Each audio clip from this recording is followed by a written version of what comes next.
السلام علیکم میرے عزیز دوستو، دفن کے بعد قبر پر اذان پڑھنا کیسا ہے، اس کے بارے میں آج ہم جانیں گے۔ چلیے ہم اپنی ویڈیو سٹارٹ کرتے ہیں۔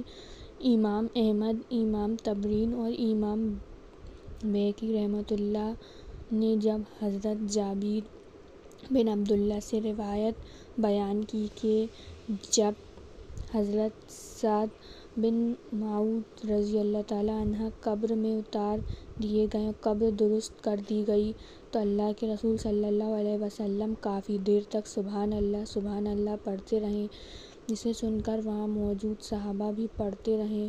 تھوڑی دیر کے بعد اللہ کے رسول نے اللہ اکبر پڑھنا شروع کر دیا تو یہ سن کر صحابہ بھی اللہ اکبر پڑھنے لگے۔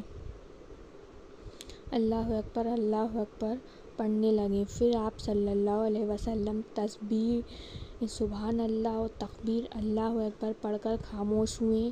تھوڑی دیر بعد ایک صحابی نے عرض کیا، یا رسول اللہ، آپ تسبیح اور تکبیر کیوں پڑھ رہے تھے؟ آپ رسول اللہ صلی اللہ علیہ وسلم نے انہیں جواب دیا کہ اس نیک آدمی کی قبر تنگ ہو گئی تھی اور اللہ نے تسبیح اور تکبیر کی برکت سے اس کی قبر کو لمبا اور چوڑا کر دیا۔ سبحان اللہ، کتنی اچھی بات ہے یہ کہ کچھ اذکار سے ان کی جو قبر ہے وہ چوڑی ہو گئی۔ اس حدیث سے یہ ثابت ہوا کہ خود اللہ کے رسول نے مردوں کی آسانی کے لیے دفن کے بعد قبر پر اللہ اکبر کا ورد فرمایا ہے۔ کیونکہ یہ کلمہ اذان میں 6 بار آیا ہے، اس لیے یہ سنت ہے۔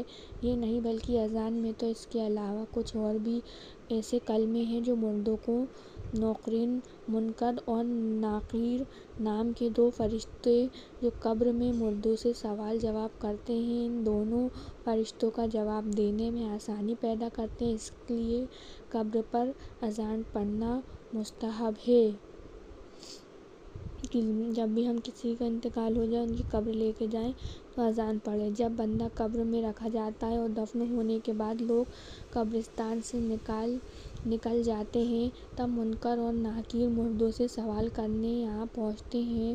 اس وقت شیطان بھی وہاں آ جاتا ہے اور مردوں کو گمراہ کرنے کی کوشش کرتا ہے۔ اللہ تعالیٰ اپنے حبیب کے صدقے میں ہر مومن کو شیطان کے شر سے بچائے۔ جب فرشتے مردوں سے پوچھتے ہیں، تیرا رب کون ہے؟ تو شیطان مردوں کو دیکھ کر اشارہ کرتے ہیں کہ تیرا رب میں ہوں۔ اسی سے شیطان کرتے ہیں اشارہ۔ اس لیے حکم ہے کہ مردوں کو دفن کرنے کے بعد اس کے لیے دعا کرنا چاہیے کہ اللہ اسے شیطان کے شر سے بچائے۔ اسی مقصد کے لیے دفن کے بعد اذان پڑھی جاتی ہے، کیونکہ جب اذان پڑھی جاتی ہے تو شیطان 36 میل دور بھاگ جاتا ہے۔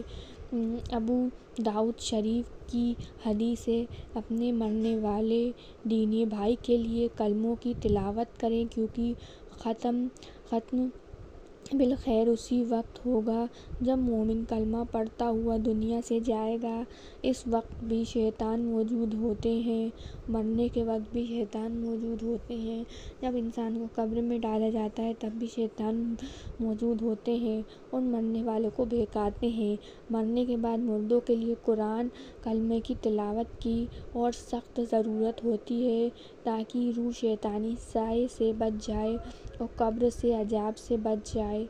کیونکہ لا الہ الا اللہ اذان میں 3 مرتبہ آتا ہے، اس لیے دفن کے بعد تلقین کی نیت سے اذان پڑھنا مفید اور مستحب ہے۔ اذان میں قبر کے تینوں سوالوں کے جواب موجود ہیں کہ میرا رب اللہ ہے، میرا دین وہ ہے جس میں نماز دین کا ستون ہے، اور اللہ کے رسول کی رسالت کی گواہی بھی اذان میں موجود ہے۔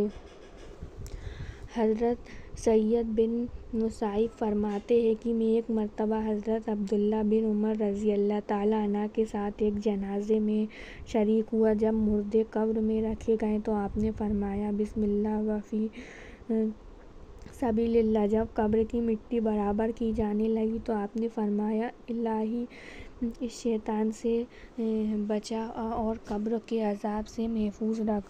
ابو داؤد شریف کی حدیث ہے، اللہ کے رسول جب دفن سے فارغ ہوتے تو تھوڑی دیر بعد قبر کے پاس ٹھہرے رہتے اور لوگوں سے فرماتے، اپنے بھائی کے لیے دعا کرو، اس کی بخشش کی دعا مانگو، دعا کرو کہ فرشتوں سے سوال جواب کے وقت مردہ شیطان کے بہکاوے میں نہ آئے اور سارے سوالوں کا جواب صحیح سے دے دے۔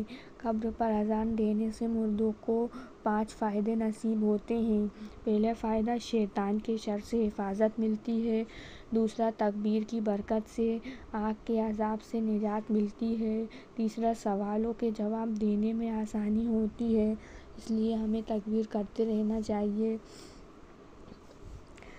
فورتھ، اذان کی برکت سے مردہ قبر کے عذاب سے سکون پاتا ہے۔ اذان کی برکت سے قبر کی وحشت دور ہوتی ہے، اس لیے آپ حضرات سے گزارش ہے جب بھی مردوں کا دفن کریں تو دفن کرنے کے بعد اذان ضرور دیں اور مردوں کی بخشش کے لیے اللہ سے دعا کریں۔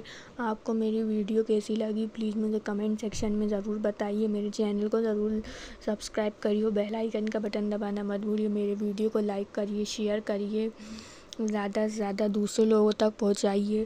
ملتے ہیں اگلی ویڈیو میں۔ ویڈیو دیکھنے کا بہت بہت شکریہ۔ میرے ویڈیو کو زیادہ سے زیادہ شیئر کریے۔